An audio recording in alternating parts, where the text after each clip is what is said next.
Bom dia a todos, bom dia a todas, sejam muito bem-vindos e bem-vindas a mais um ICL Mercado Investimentos. Hoje, quinta-feira, dia de entrevista, e a gente trouxe aí o Ezequiel e a gente vai falar sobre a Argentina hoje, mas tem outros dados importantes aí também para a gente passar para vocês. Saíram os PMIs globais, né? Então, PMIs da Europa, dos Estados Unidos, a gente vai passar por esse ponto com vocês e vamos fazer nossa tradicional abertura de mercado. Mas antes de tudo isso, André, bom dia, como você está? Bom dia, Débora, bom dia a todos os nossos telespectadores. Hoje um dia bem especial aí, que a gente vai trazer a nossa primeira atração internacional. Ezequiel Laplante estudou comigo lá, fez doutorado comigo na Unicamp. É Argentina, ele vai falar de tudo aí do que está acontecendo na Argentina, para tirar um pouco aí desse verniz que estão tentando vender ele aí, o Milei, como somente um liberal, né? E que isso daí pode ter efeitos na economia, então vamos discutir bastante esse ponto. Mas a gente vai passar também pelo nosso giro de mercados de sempre, a gente vai falar também aí do que aconteceu na Argentina. Hoje está um dia um pouco calmo, né? Não temos muitos acontecimentos, né? Mas a gente já vamos passar agora então aí para a nossa agenda, né, Débora? Para a gente já começar e falar sobre o que o nosso telespectador pode esperar durante o dia.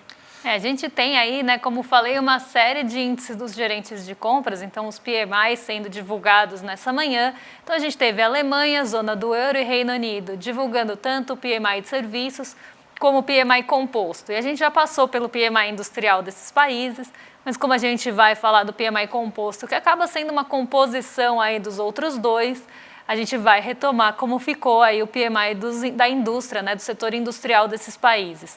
Na zona do euro também saiu o PPI de fevereiro, então o índice de preços ao produtor, e já adianto que essa métrica, né, esse indicador veio bastante abaixo do esperado e acabou dando um gás ali nas bolsas europeias nessa manhã. A gente tem aí no Brasil a FGV divulgando o indicador antecedente de emprego de março, e a gente também tem a balança comercial dos Estados Unidos hoje. O Banco Central também divulga ali dados importantes, né, de balança comercial, né, na verdade comércio, né, hoje, e também ali alguns déficit público. A gente tem também o Departamento do Trabalho mostrando os pedidos de auxílio-desemprego nos Estados Unidos.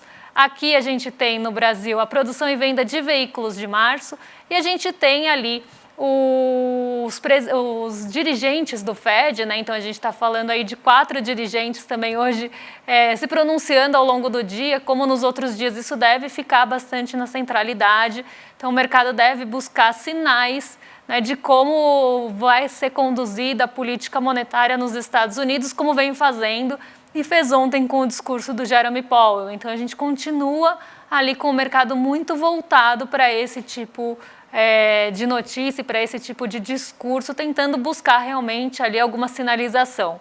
Às 2h30, o Banco Central divulga o fluxo cambial semanal, então a gente tem esse dado saindo à tarde. Agora sim a balança comercial, eu sabia que ela saía em algum horário, a gente tem a balança comercial de março sendo divulgada às 3 horas, e aí a gente tem mais dirigentes do Fed falando ao longo do dia. Como falei, hoje um dia bastante voltado para isso, então a agenda está aí muito permeada pela fala dos dirigentes. A gente também vai ter o Gabriel Galípolo participando de um evento aqui em São Paulo, mas a gente tem, né, um dia bastante permeado, como eu falei, por dirigentes aí do Banco Central dos Estados Unidos. Só uma breve correção, tá, Débora? O Banco Central vai divulgar a balança de pagamentos hoje, que é a balança que mostra aí como que está o Brasil perante o mundo, né? Então vai mostrar fluxo de entradas e saídas de bens, serviços, conta de capitais e tudo mais. A gente trata ela com um pouco mais de cuidado amanhã, tá bom?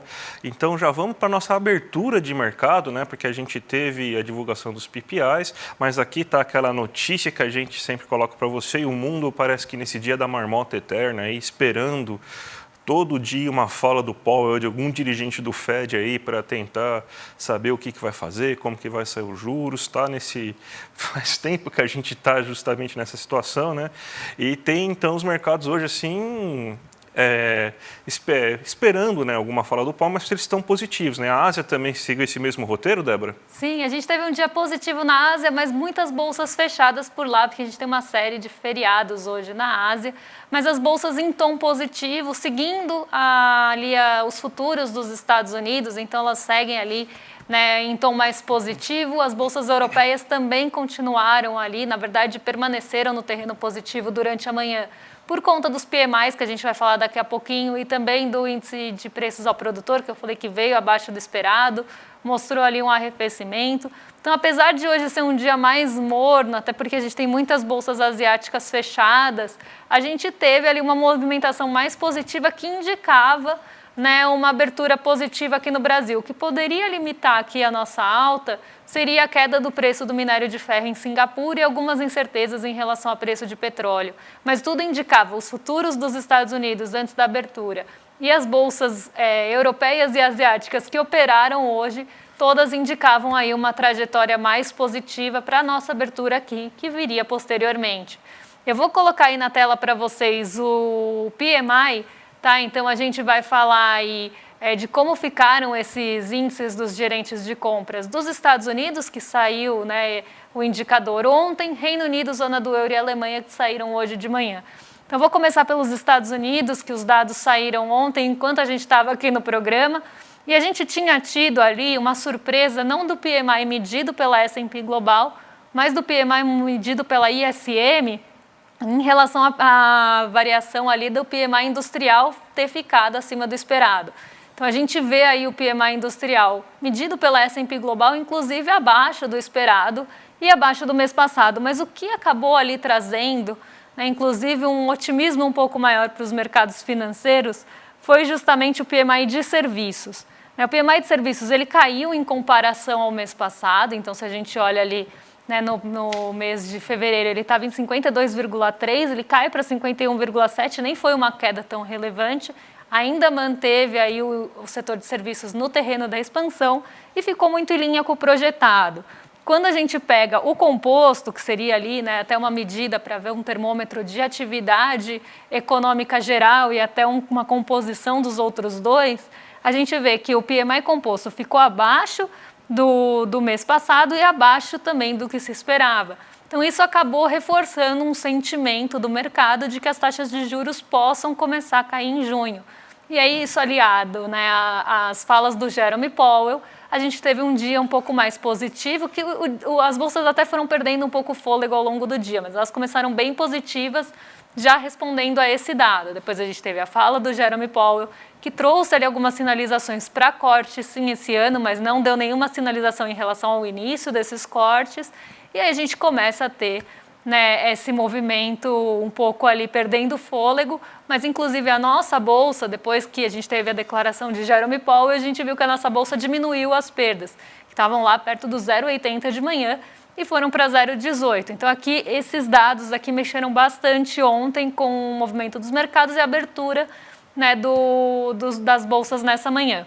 Quando a gente olha para a Europa, a gente vê um movimento até interessante, porque a gente já tinha falado dos PMIs, né, dos índices dos gerentes de compras industrial no comecinho da semana, e eu falei que a Europa estava se aprofundando cada vez mais ali no encolhimento da sua atividade industrial e se distanciando ali do patamar de 50, que mostraria uma expansão.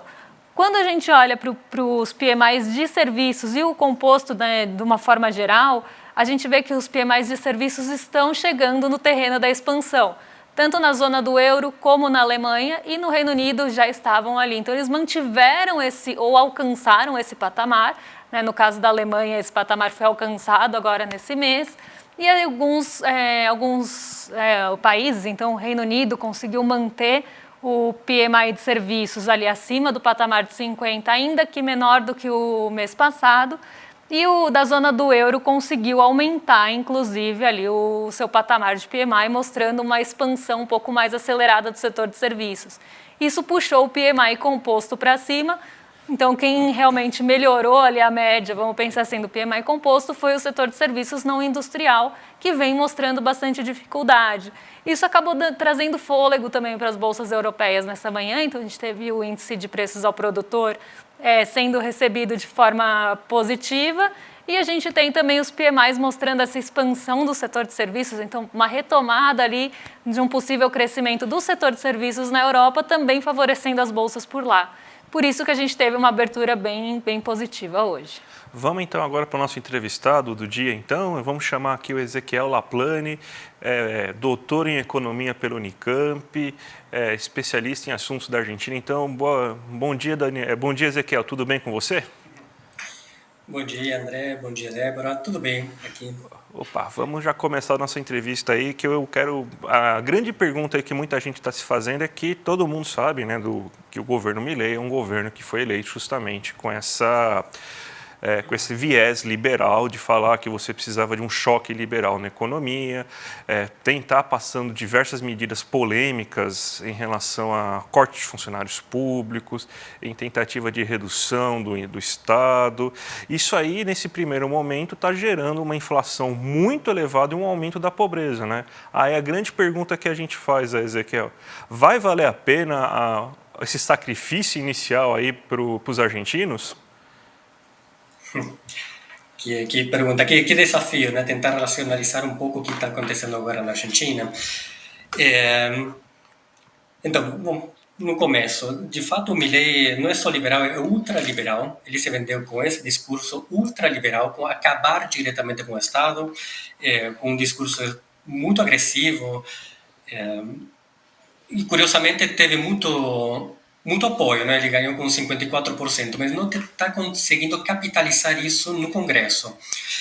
De fato, as primeiras medidas, a primeira semana, eles lançou um decreto, que mais que um decreto de necessidade e urgência, como chama na Argentina, era um plano de negócios. Foi aplicado até que, pelo próprio Senado, pelo próprio Congresso, foi derogado. Ou seja, está voltando atrás, inclusive, as primeiras medidas que tentaram emplacar. Só que nesses 4 últimos meses, tudo ainda não está muito claro. Eles vão no Congresso, não passa, a oposição nem precisa fazer o trabalho porque o próprio núcleo do governo, que se compõe por liberais, por direita, por ultradireita, por um conjunto bem heterogêneo, porém todo mundo de direita, não estão conseguindo chegar a um consenso. As primeiras poucas políticas que ele conseguiu implementar, que é justamente isso, os despidos, a desregulação da economia, parcial, mas que tem um impacto direto, como você comentou, na inflação. Só que um comentário a respeito da inflação, que ainda gera muita dúvida, a gente não tem que olhar para a inflação de uma forma direta, né? Estava em 25, foi para 14, está melhorando. Não.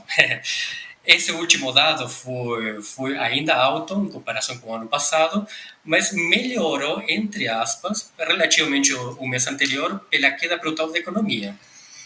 Isso tem um impacto direto na pobreza, que já não era baixa, já estava no patamar ano passado por volta de 40% e está aumentando rapidamente.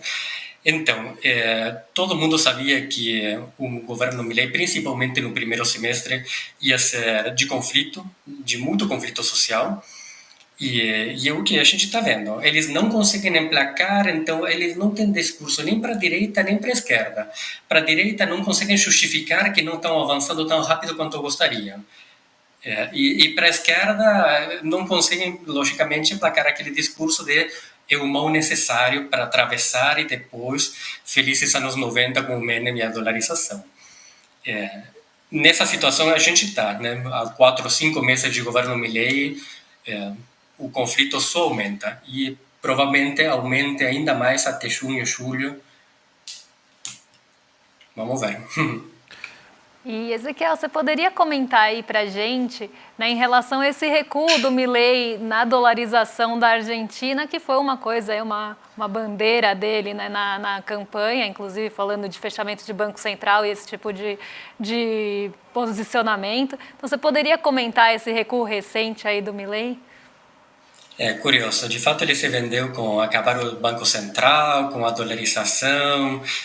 Ele fez campanha, ao longo da campanha presidencial, contra o peso, pedindo para as pessoas não aplicarem, não fazerem investimentos em peso, por enfim, todo aquele terrorismo financeiro. Só que agora tem que governar. Você tem que governar negociando com a oposição, você tem que colocar um ministro da Fazenda, tem presidente do Banco Central, tem o mercado financeiro, aí o pessoal falou, não, tudo bem no discurso, mas o Banco Central fica. Quer avançar na dolarização, arranja aí 20 bi de dólar. Só que quem vai te dar os dólares hoje em dia? Você está brigado com a China, até, olha só, curioso, uma das esperanças era chegar a um acordo com o FMI, mas o FMI, olha só que o grau a intensidade das políticas que até o FMI está falando para o Milei, você está no caminho certo, mas está exagerando na mão, então não vamos liberar recursos adicionais. Então ele se viu forçado a recuar, principalmente porque na pulsada interna, na queda de braços interna, o ministro da Fazenda é o Caputo. E o Caputo é do mercado financeiro, que é do lado do Macri. Então, se viu forçado a recuar. Ele continua no mesmo discurso, que para frente, quando a economia começar a andar, os investidores confiarem na Argentina novamente e tudo mais, ele vai avançar na dolarização, mas duvido que isso aconteça. E para a gente finalizar então aqui, Ezequiel, pelo que você está falando aqui, a situação poderia ser muito pior, né? Mas vamos chamar assim de incompetência, pelo menos nesse primeiro momento, dele está evitando uma catástrofe maior, né? Bem isso, a incompetência da própria gestão do governo, do próprio governo, está evitando essa catástrofe. Por um lado é isso, a falta de coordenação, a falta da capacidade de coordenação política, e por outro, a resistência dos sindicatos. Vocês sabem que a Argentina tem sindicatos fortes. O desejo do governo é atravessar esse primeiro semestre para desarticular a mobilização social, para desarticular os sindicatos, para desarticular as cooperativas, para desarticular a vontade social e participação política da sociedade. Aí o que ele faria é ter uma Argentina para 4 milhões de pessoas só, e o salário, os índices de bem-estar social, tudo para baixo. Só que, pelo histórico, a coordenação social, a participação política, as cooperativas, os sindicatos, a sociedade civil está bastante bem articulada. Então, está enfrentando maior resistência do esperado nas duas frentes, a social e a interna. Mas a interna, claro, como você bem disse, pela própria, talvez inexperiência do próprio Milei e equipe, né? Eu queria agradecer a sua presença aí, Ezequiel, últimas palavras aí para você falar com o nosso público e tudo mais aí. Não, eu que agradeço o convite, o desafio de racionalizar o que está acontecendo na Argentina, né, trazer o panorama da situação atual, da conjuntura, e muito obrigado de novo pelo convite. Muito obrigado, Ezequiel. A gente vê então aí, Débora, que a situação poderia estar bem pior na Argentina aí, porque realmente aí o cara é um lunático, né, esse Milei, né? A gente fala nosso querido emo, né, o nosso governante emo velho, né, mas a gente, pelo menos aí, ainda bem que ele não conseguiu colocar tudo à prova, né? Vamos então agora para a abertura de mercado, então, para a gente finalizar o programa, Débora? Vamos lá, porque a gente tem uma abertura bem positiva hoje, eu vou colocar aqui na tela para vocês, porque a gente está vendo aí o Ibovespa recuperar as perdas, né, aí de ontem e dos outros dias, e a gente vê esse movimento também acontecendo em Nova York. E aí eu quero chamar atenção para um ponto aqui, né, que eu venho falando durante a semana toda e há muito tempo também, até por isso eu coloquei aqui na nossa abertura, que são as treasuries, né, os rendimentos das treasuries hoje estão arrefecendo.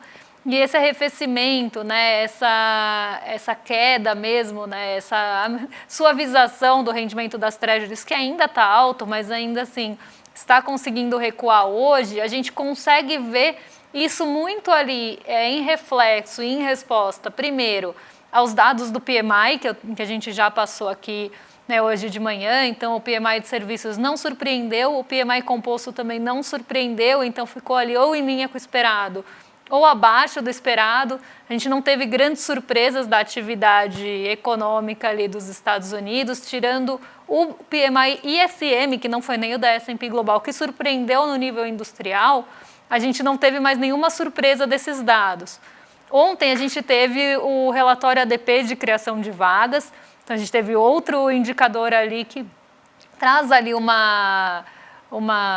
termômetro também payroll, né, que a gente está esperando, então a gente espera esse relatório mais completo do mercado de trabalho dos Estados Unidos, que é o payroll, mas o relatório ADP ele acaba trazendo também algumas sinalizações, realmente um termômetro do que esperar, né, do payroll aí no fim da semana. E o relatório ADP ele veio um pouco ali acima do esperado, então a criação de vagas no setor privado ficou um pouco acima do esperado, mas a gente teve revisão dos meses anteriores.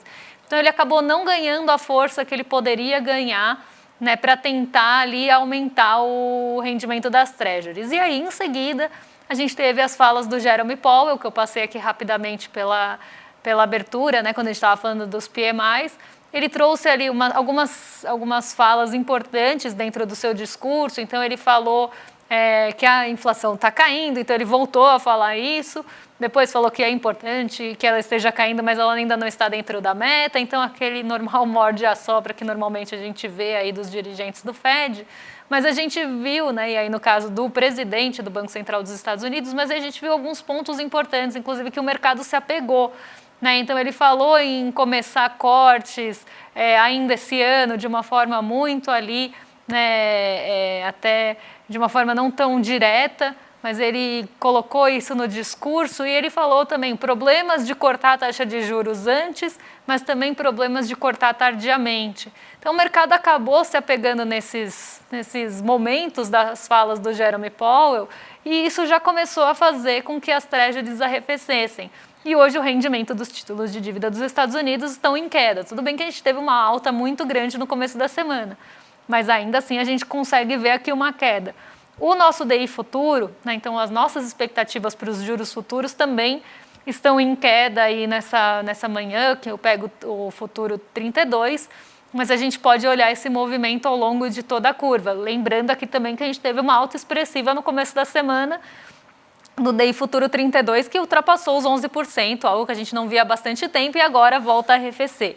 Então, esses dois, né, os juros tanto internos quanto externos, eles estão ajudando, né, essa queda está ajudando a nossa bolsa a se recuperar. Hoje o impulso não vem do petróleo Brent, então no comecinho da semana a gente viu o petróleo Brent subindo mais de 2% antes da abertura do mercado, isso trouxe inclusive fôlego para alguns mercados, então a gente viu ali algumas empresas ligadas ao petróleo puxando a bolsa para cima, mesmo num dia mais negativo, né? Então a gente conseguia ver esse fôlego vindo das commodities, mas hoje não é o caso, porque como eu falei, a gente está com vários feriados lá na Ásia e a gente tem hoje só a referência do minério de ferro de Singapura que caiu.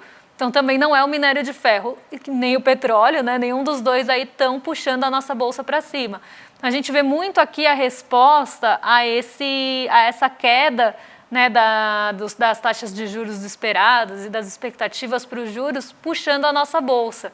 Porque aí a gente tem um apetite pelo risco, no mercado, né, ou os investidores vão buscar ali mercados emergentes, a gente tem recuperação normalmente daqueles setores mais sensíveis à taxa de juros que sofreram durante a semana toda. Então a gente está falando aí de setores mais ligados a consumo, construção, né, que são mais dependentes de crédito, então eles respondem mais rapidamente e normalmente tem uma volatilidade maior. Então a gente vê essa recuperação da nossa bolsa de um dia ali, que ontem, no início da manhã, a gente tinha só 6 ações positivas. E a gente vai hoje acompanhando o movimento de Nova York, inclusive acima do movimento de Nova York, porque ontem a gente tinha a Bolsa de Nova York positiva e nossa abertura bem negativa. Depois as bolsas de Nova York perderam o fôlego e a gente conseguiu reduzir as perdas. Mas a gente descolou e a gente foi na contramão de Nova York praticamente o dia todo. Hoje a gente está ali na mesma tendência, né? Então a gente vê aí essa tendência aí puxada também pela recuperação dos índices de Nova York e nossa bolsa também se recuperando. E aí um ponto importante também, o dólar cai 0,45%, a gente teve um esforço ali por via de contratos de swap essa semana para tentar conter a alta do dólar, que estava vindo justamente da alta das treasuries, e a gente teve ali alguma também inibição de alta do dólar, não só pelos swaps, mas também pelo preço das commodities, que hoje não está presente. Então a gente vê o dólar caindo muito em função aí da alta da nossa bolsa. E a gente já vinha observando esse movimento desde cedo no DXY. O DXY é o índice que mede o dólar frente aos pares. A gente já vinha observando desde o comecinho da manhã, que o DXY estava ali mostrando o dólar enfraquecendo em relação a seus pares, justamente por essa amenização que a gente estava vendo, essa suavização do rendimento das treasuries. Ainda de manhã elas estavam ligeiramente em alta, agora elas já mudam a direção e já vão aí para queda, né, esperando falas hoje de dirigentes do Banco Central dos Estados Unidos, que eu falei que está recheando a agenda, e já esperando, né, montando suas expectativas para o payroll, né, então para o mercado de trabalho ali, para os dados mais completos do mercado de trabalho. Então esse é o cenário que a gente tem hoje, né, basicamente aí um cenário de recuperação e arrefecimento das taxas de juros, que deve proporcionar um apetite pelo risco e derrubar o câmbio, né, derrubar o dólar e valorizar o real. Vamos chamar a nossa audiência aqui para a super live que vai ter aí no domingo, né? A gente vai ter um encontro, uma aula inédita aqui no Brasil aí sobre o Elliot Aronson. Então, ele vai ter entrevista ao vivo, aí o Edu vai falar com ele aí, o maior psicólogo social vivo no mundo. Então, ele é o autor de um best-seller, que é o livro preferido do Eduardo Moreira, que é o Animal Social. Ele vai tratar bastante de temas muito importantes aí que a gente tem hoje na sociedade. Por exemplo, por que pessoas em pleno 2024 ainda conseguem defender intervenção militar, atrocidades como ditaduras. Então, ele vai tratar um pouco aí sobre essas questões. A gente tem um videozinho aí com o Edu chamando vocês aí para essa live que vai acontecer no domingo, gente. Tem muita gente que diz que todo bolsonarista é fascista. O maior psicólogo social vivo no planeta, Elliot Aronson, nos mostra através de pesquisas que não necessariamente somente pessoas malucas fazem coisas malucas. Somente pessoas más fazem coisas más. O que nos leva então a agir da forma como a gente age? Nesse livro, O Animal Social, Elliot Aronson trouxe resultados de pesquisas que mudaram a percepção do mundo inteiro sobre a forma como a gente se comporta. E é com ele, que tem 92 anos e esbanja lucidez, que a gente vai conversar no dia 7 de abril, um domingo às 8 horas da noite, num encontro inédito no Brasil. Se inscreve gratuitamente. Aprende com a gente, com esse que é um dos nomes mais importantes para nos explicar como a gente chegou até aqui.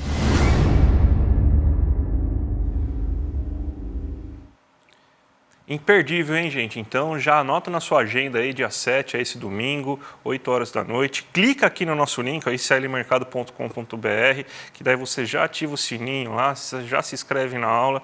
Imperdível, né, Débora? Eu quero saber como a gente chegou até aqui. Eu acredito que muita gente em casa também quer saber isso. E agora vocês ficam com o Rolê ICL aqui na sequência, então estamos entregando aí tempestivamente o nosso programa para o Rolê ICL, então vocês ficam agora com o César Calejon e com o Guga Noblar, e amanhã a gente está de volta aí para trazer os detalhes dos indicadores que saíram hoje e outros aí movimentos que podem mexer com o bolso de vocês. Até amanhã, um beijão. Até amanhã, gente. Tchau, tchau. Conhece a fera? Elliot Aronson? Aos 92 anos de idade, ele é o psicólogo social vivo mais importante do planeta. O único a ganhar os 3 principais prêmios da Associação de Psicólogos dos Estados Unidos. Melhor pesquisador, melhor autor e melhor professor. Elliot Aronson vai dar uma aula exclusiva e inédita aqui no Brasil para a comunidade do ICL. No dia 7 de abril, um domingo às 8 horas da noite no horário de Brasília. Ele vai explicar pra gente o conteúdo desse livro, O Animal Social, um livro que é considerado o livro mais importante sobre o tema comportamento humano no mundo. Para você participar é só clicar no botão Saiba Mais aqui embaixo e gratuitamente se inscrever. Se inscreve agora e chame seus amigos e amigas para participar também.